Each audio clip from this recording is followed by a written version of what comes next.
Twice Weekly, episode number 23.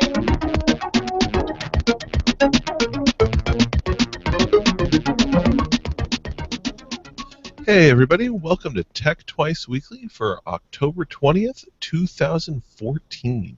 Your source for technology's top news stories and discussion every Monday and Thursday evening.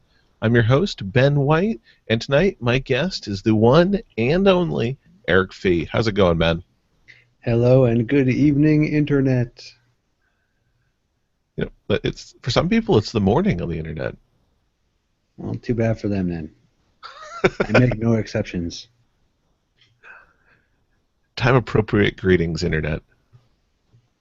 That's even worse. That's like a cop-out.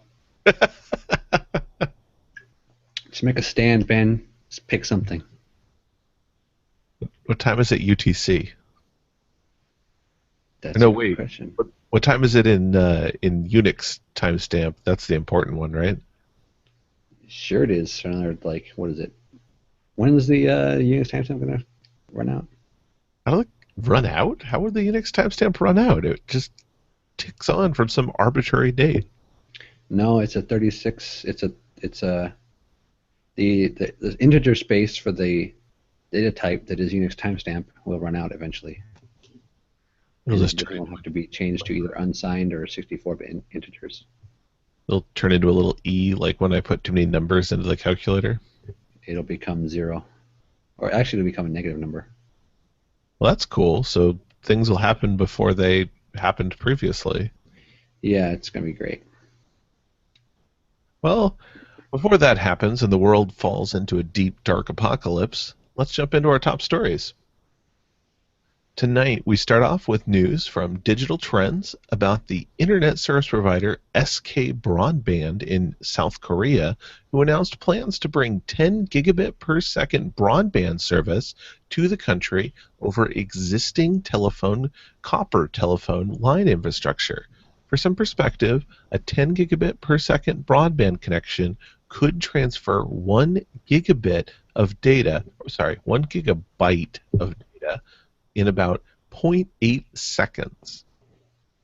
Also, the average internet connection speeds in South Korea currently sit at that's a typo. Sit at 24.56 megabits per second, while the US comes in at a really disappointing 11.4 megabits per second. If you've been considering Sony's Xperia Z2 or Z2 tablet, then you may be interested to know that Gizmodo is passing along information leaked by Sony that shows these devices may soon be able to stream video games over a PS4 through the use of a PS4 DualShock 4 controller and a phone mount attachment. You'll be able to use the Z2 devices as a second screen for your PS4, allowing you to play games or take advantage of the PS4's other media features. The UK government is done taking online bullying, known as trolling, lightly. The Next Web is reporting that the legal punishment for online abuse and harassment will soon be quadrupling, meaning that those found guilty could be facing up to 2 years in jail. Currently, the amendment, which will be part of the Crime, Justice, and Courts bill required to put this change into place, is already working its way through Parliament. What do you think about this, Eric? I know cyberbullying is a really big thing lately, and there's been a lot of PSAs about it and awareness, but being put in jail for 2 years for bullying someone online, do you think that's appropriate? I think it depends on the offense really more than anything else. But also, I'm glad that someone is taking online bullying seriously, because I think it's kind of a serious matter. But at the same time, I also don't know if this type of legislation is necessarily the correct way to go about it. I think that 2 years in jail may be a appropriate for some offenders, but also at the same time, I'm the kind of person that would say, well, I would rather 1,000 guilty go free than one innocent be imprisoned. And so I'm not sure if the idea of this kind of legislation is scary or not. That's true. I mean, there is definitely an element of anonymous harassment that happens online, but as far as assuming this law is used to target known individuals, a schoolmate harassing another classmate or something, I think in those sort of circumstances it could be appropriate. One thing that wasn't made clear in the article that I would like to know more about, though, is how this law applies based on age. Because recently we've heard all sorts of stories of younger children getting involved in online trolling and harassment. And someone like that, it just isn't appropriate to put them in jail for 2 years. It just doesn't work. But an adult, of course, you assume that they are capable and right from wrong, and therefore can be held responsible for their actions. And so 2 years there, like you said, given the circumstances, seems a lot more fitting. Yeah, I kind of agree. I think that children acting out like this, they needs to be a learning experience for them. They need to grow up being more socially tempered, and that's a good way to educate them on what is and isn't all right and why it isn't all right.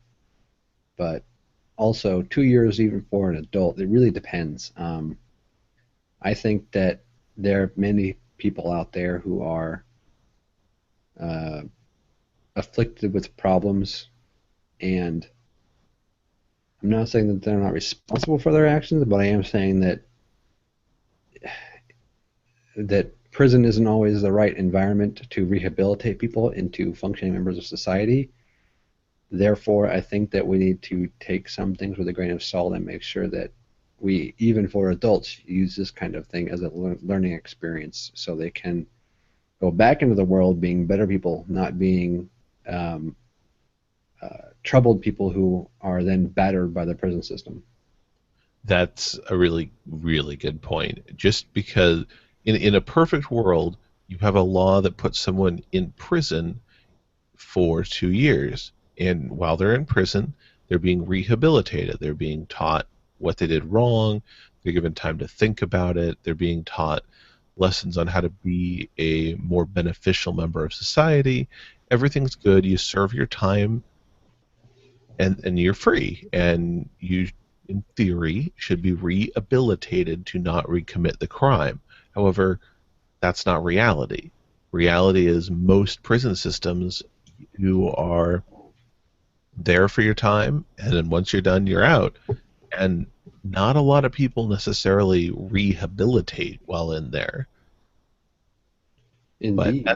that's a whole other discussion from the prison system. I mean, that's a long road. We both could go down on a discussion there. Maybe that's an after hours topic some night. I think so. Although I don't think we'll be doing one of those this week simply because I know that uh, you might be out at Mouse's gathering. Actually, I will be skipping Mouse's Land Party this weekend. I'll be instead in Olympia for Damland, a little land my good friend Bug puts on up there at Tugboat Annie's in Olympia. It's a lot of fun. That does sound like fun. Groovy. Historically, we've even gone out on Sunday and rented a sailboat, but given the time of year this one's happening, we'll probably forego that this time around. Indeed. On to the next headline. Totally. Let's see here. Ars Technica reports that the Federal Communications Commission is beginning the planning for changes to the cellular networks operated in the U.S. The changes will allow large streams of data to be sent by users. To accomplish this feat, the FCC is looking at using the 24 gigahertz frequency to provide speeds up to 10 gigabits per second. In comparison, current cellular technology takes advantage of these 600 megahertz to 3 gigahertz frequencies. The new higher 24 gigahertz frequency could allow much faster data transfer speeds over short distances, such as high density cities. One drawback to the higher frequency, however, is that its inability to penetrate walls into the interior of buildings. But there's still plenty of time to figure that part out. What do you think about the idea of speeding up cellular data networks?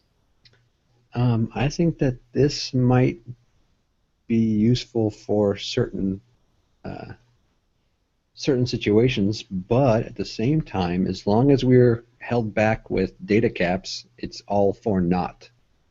Um, I think I've said this before, but I'll say it again anyways. I really think that most users could be completely happy with just their 4G speeds on that they get for like their phone, for example. And for most web browsing needs, that really solves a lot of, really covers a lot of ground. But the problem is that we're right now kind of held back with data caps, not being allowed to use even the current wireless speeds that we have to its full advantage. I found out quite quickly how easy it is to go through my whole monthly allotment in a few hours. Well, and to be fair, I mean, not that I agree with this argument, but cellular providers have constantly come back and said the reason they need those data caps is because of network saturation. The data caps let them deal with congestion on the network because if everyone had unlimited data, the network simply couldn't sustain that much traffic, which, like I said, I don't agree with. I think there's plenty of infrastructure to support high speed internet usage by many, many more people. But if we were to buy into that argument, something like this could help alleviate that problem or at least remove that excuse. Well, I think that if the problem really was network infrastructure load, um, there there are more consumer centric ways of going about it. For example, if you have throttling based on area and area saturation, and then tier that by who's using the most. If I was walking along one day and I had used, let's say, 20 gigabytes of data in a month on my phone in the relatively unused area of my house, but then I went to downtown and I started trying to download large files or something, then I think that some kind of throttling for that kind of area might be acceptable. But the idea that since I spend most of my time uh, since I don't spend a lot of my time like trying to download large swaths of data during peak hours or in highly congested areas, since I do most of it at home, it kind of sounds like bunk. I really think that if they wanted to have unlimited data and watch their networks, they could very easily do it in a consumer-centric, focused way. Yeah, exactly. And the other thing I thought was interesting with this story is that it's actually the FCC themselves beginning this research, and it's not a specific cellular data provider asking for permission to test these different frequencies. So it makes me wonder if why the FCC is putting the time into researching this. You know, are they is there has to be somebody pushing them to perform the research, or at least some backing of some kind. Maybe, maybe not. Yeah, we'll have to keep an eye on it and see if any more information comes out from it as their data tests continue. Earlier news on the United States Drug Enforcement Administration setting up a fake Facebook profile using a woman's identity without her knowledge or permission. The Associated Press is reporting on Facebook's response. Following the event, Facebook's chief security officer, Joe Sullivan, sent a letter to the DEA informing them that they are required to follow the same Facebook terms of service and usage policies as civilian users. which require being honest about who you are in your profile. Along with this, Facebook is also asking the DEA to confirm it has ceased using its service for any other fake profile pages it has created. In response, the DEA has said that they have begun an internal investigation into the department's use of fake profiles. The Register is sharing Google's announcement that websites which receive many Digital Millennium copyright takedown requests will be taken down in their search results, way down, as in past the second page of search results. You know, the place no one is ever going to see them. Google is implementing a policy of syncing pro-piracy sites, making them much less accessible. The company is hoping that this technique will encourage website operators to possibly change their ways. All right, well, that's it for the headlines today. It's a little bit of a quiet news day. Not a lot came out over the weekend following Apple's announcement on Thursday. So, with that being said, got a couple of tech toys you wish you could buy to check out this week. The first one I think is kind of interesting. It is the fact that there are some reviews coming out on a new Panasonic 4K Ultra TV, the AX900U. It's a really catchy nickname. But what's impressive about this TV is that it is getting raving reviews. They began playing up the TV for 4K, and everyone was hoping we'd see this TV come out this year. It was originally shown off at IFA 2014, and, well, no one's seen it. It's a 65-inch TV, and they also have a slightly different model at 85 inches. But despite this TV getting amazing reviews, it's got deep blacks. Everyone is claiming that it has a plasma-like picture, meaning the colors are rich. And of course, is THX certified, which any good TV is nowadays.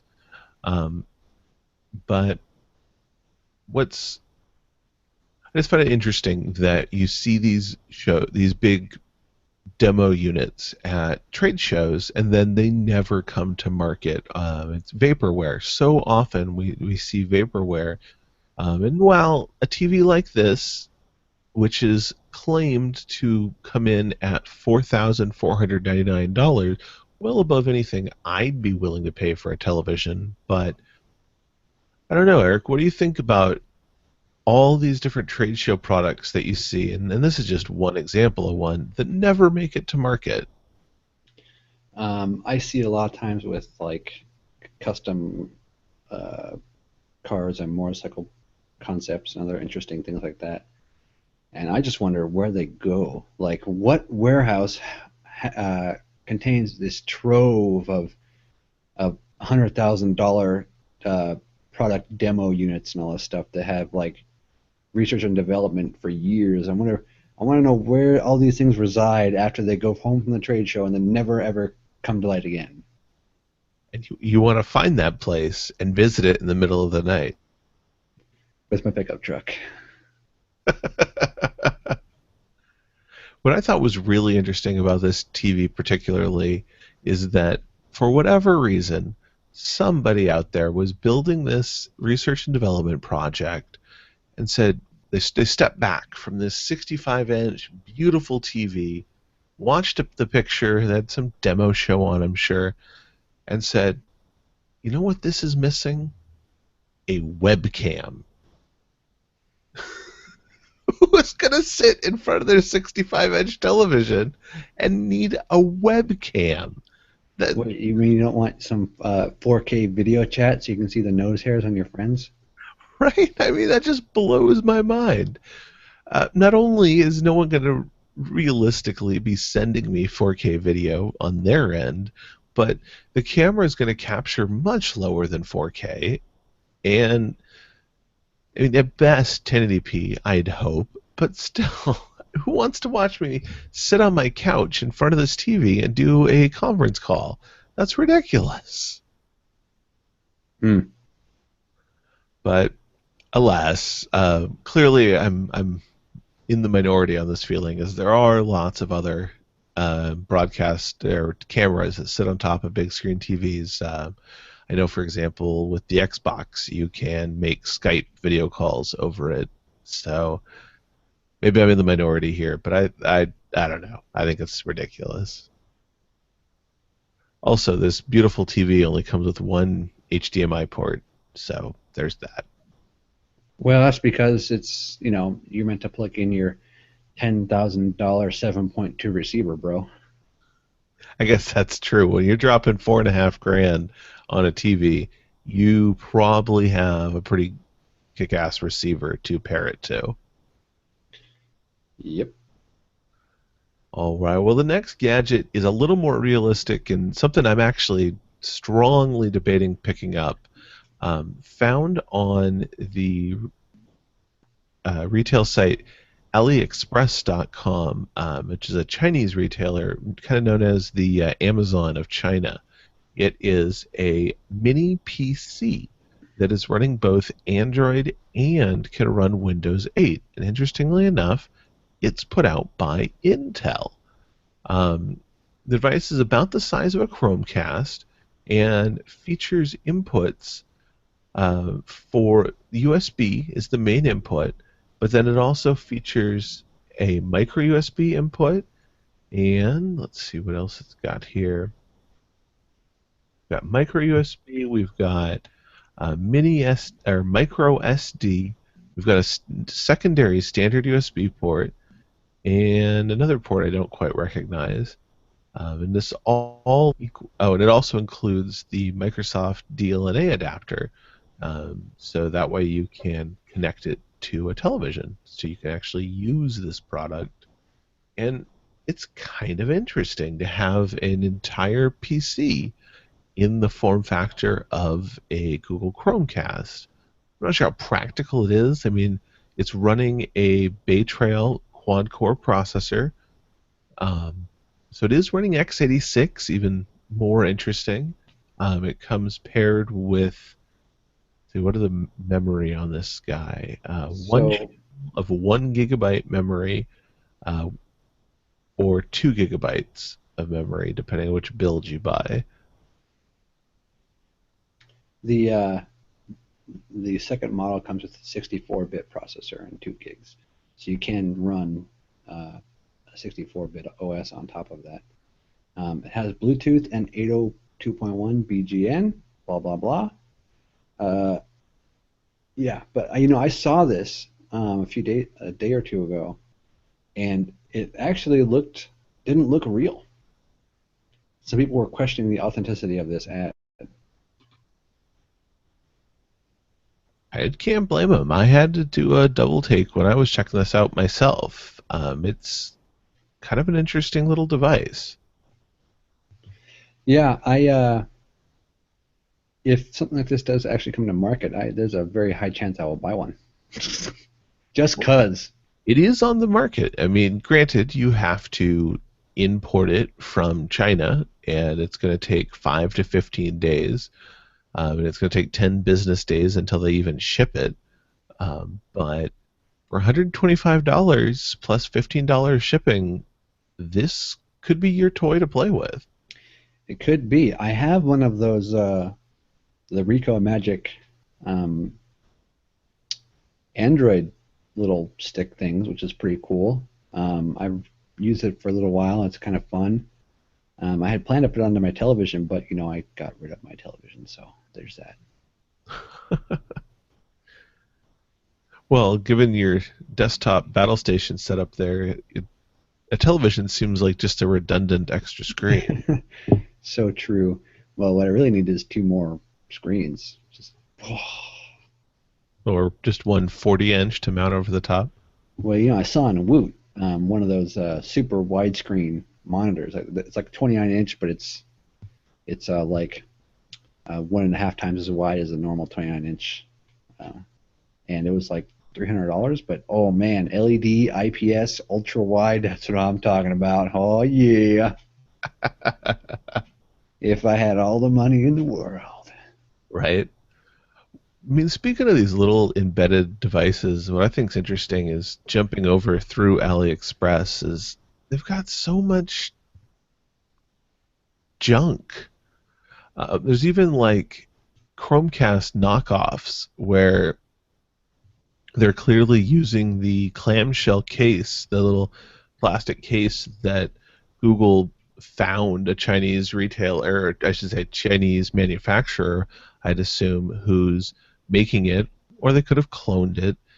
And now here's this little HDMI adapter that offers EasyCast instead of Chromecast, and it works with Android and Windows and uses DLNA and Miracast, all for yours for $20.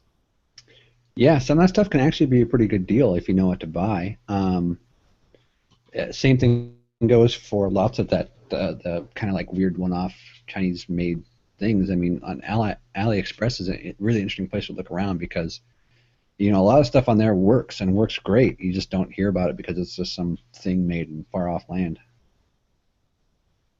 Right? But I always wonder how legitimate some of this stuff is. Like, am I seriously just funding the pirate market? Kinda. I mean, well, people, manufacturing places are making it. Some people designing it. It's coming along. It's getting chips and stuff. It may not be amazing, but you're buying something. And I mean, as far as I understand, AliExpress is really popular and used as and things are supposed to be sold, in good faith. They're supposed to be telling you what you see. It's not like a weird, uh, it's not some kind of weird rip-off site or anything. I remember I bought two little capture cards for like $10 each. But I just don't understand because some of the stuff looks almost like an exact clone of its legitimate counterpart, and it seems like it's just a court case away from being taken down off the store. Well, not that store. I suppose maybe that right there is what's protecting it. It's just the fact that it's in a different legal jurisdiction. Well, it's a different process. I mean,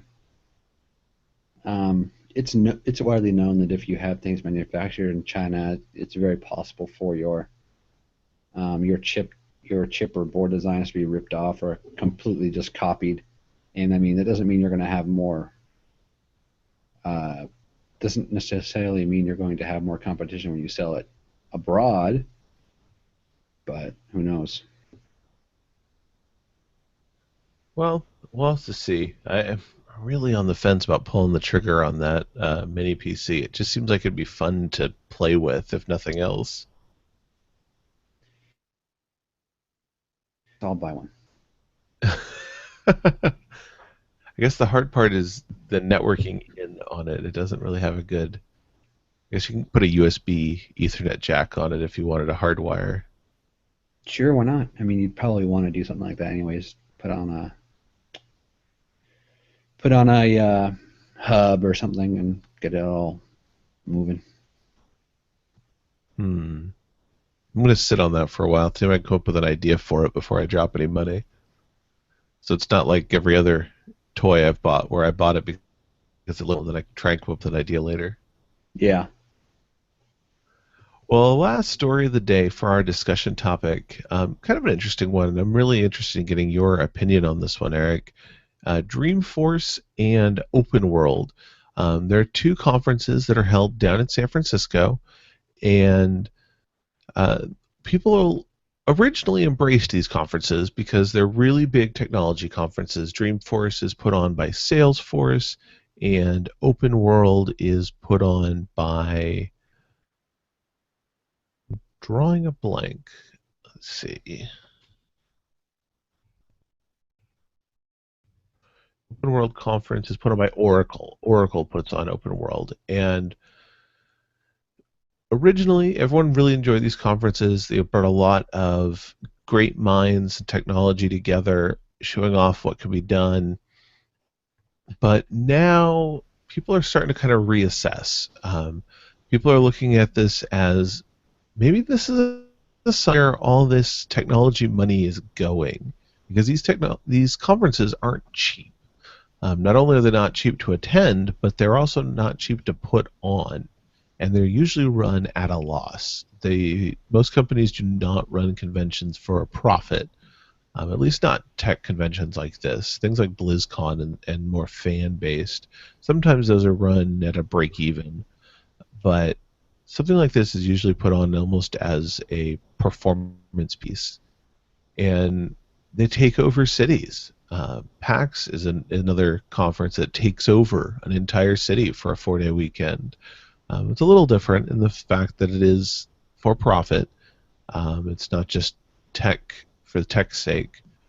But what do you think about this idea, Eric, of these technology conferences, while being fun for the attendees who they're targeted at, are really just an actual drain on some of the tech money now, the river of technology money that seems to be flowing? Well, I think that it's high level money changing hands. I mean, a lot of conferences and a lot of events like this are all about just moving money from one place to another. One business gets sponsored, so they go and they spend very little money, but then they call Oracle to go to their thing or their conference or show up at their house. And I really think like it's all bogus. It's all bogus. Well, as far as the costs go, one quote here from GigaOhm's article where I got this story says that San Francisco charges $553 to close a city block temporarily if you notify them 60 days in advance, which, being these are planned out conferences, it probably did. But if you multiply that cost by a 4-day conference, that's over $2,000.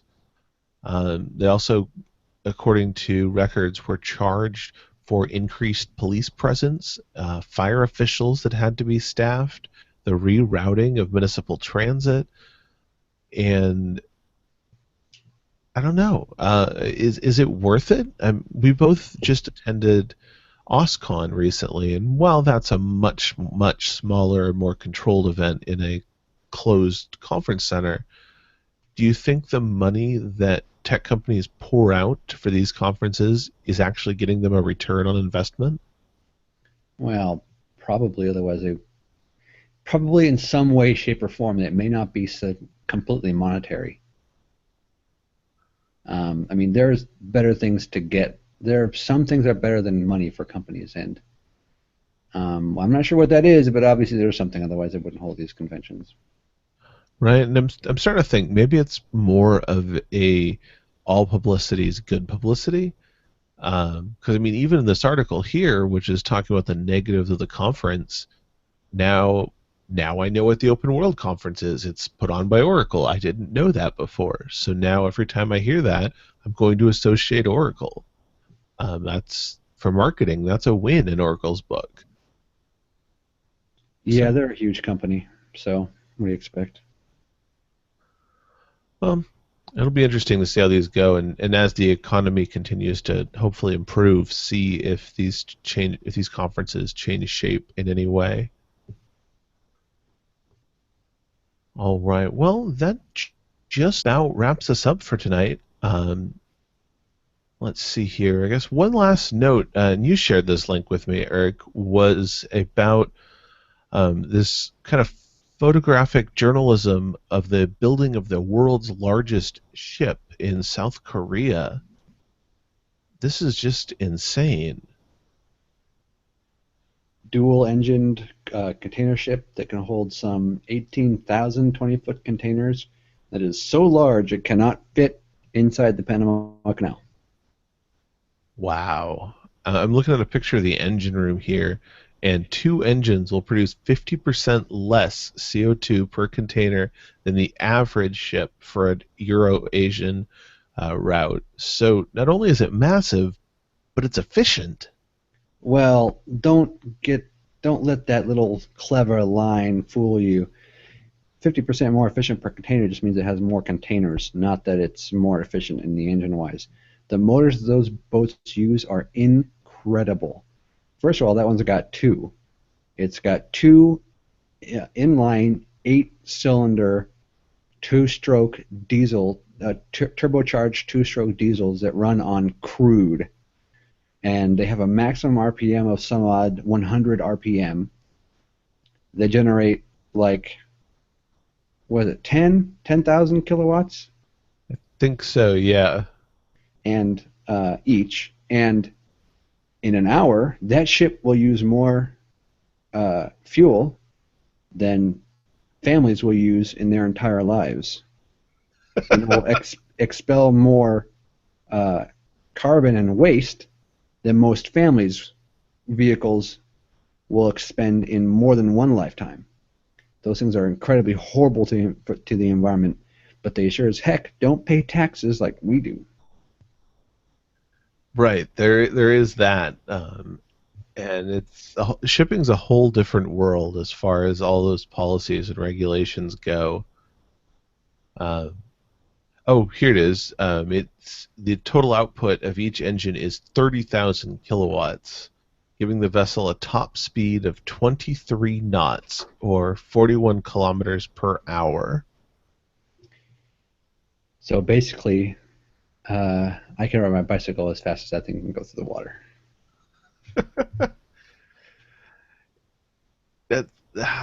Still, for that much weight, moving at that speed, that's scary. That's really fast for how big it is. Well, just remember that boats don't operate on a weight, they operate on space capacity, simply because the boats are so large that they displace enough water to stay above, to stay on top of it. I.e., you can literally pack those containers with whatever you want and it won't sink because it displaces enough water. Right. When you're But shipping things over the ocean, the only thing that matters is space, not weight.